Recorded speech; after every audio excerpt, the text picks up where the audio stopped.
I'm Abbie Fentress Swanson, and I'm a graduate student in the MLIS program at San José State. I'm learning a lot about how libraries operate at school, so I decided to call on some experts to find out how America's libraries would be able to operate without federal funding. My name is Sara Jones, and I'm the Washington State Librarian.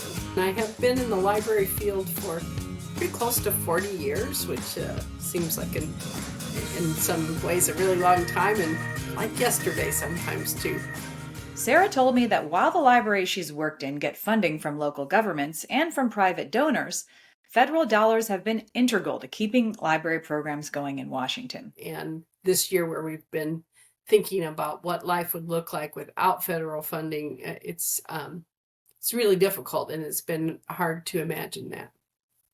Sara took me back to this March when President Trump issued an executive order to shut down an independent federal agency called the Institute of Museum and Library Services.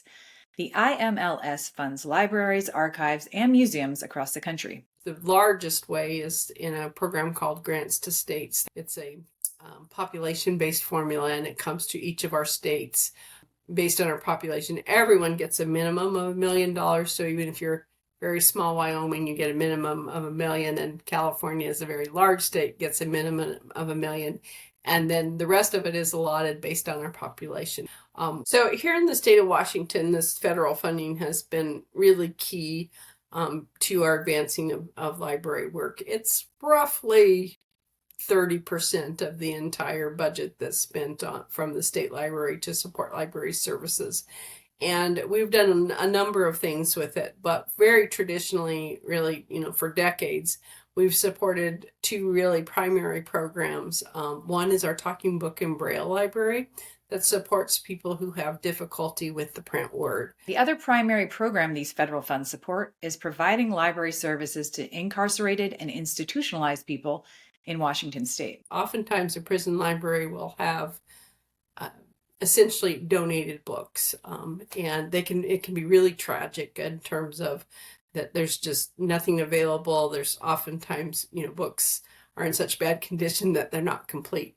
And that's completely not true in our libraries. We have robust collections. They meet the needs of the incarcerated. We have newspapers and magazines, which is really important because access to the internet is usually completely controlled.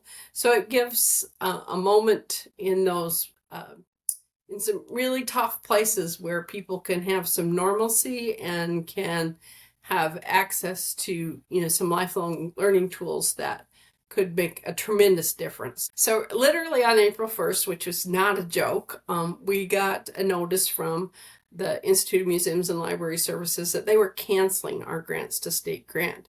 Now, mind you, this isn't money that you put in the bank and then spend in the future. This is money you expected, and you have payroll that you need to meet. So I had to give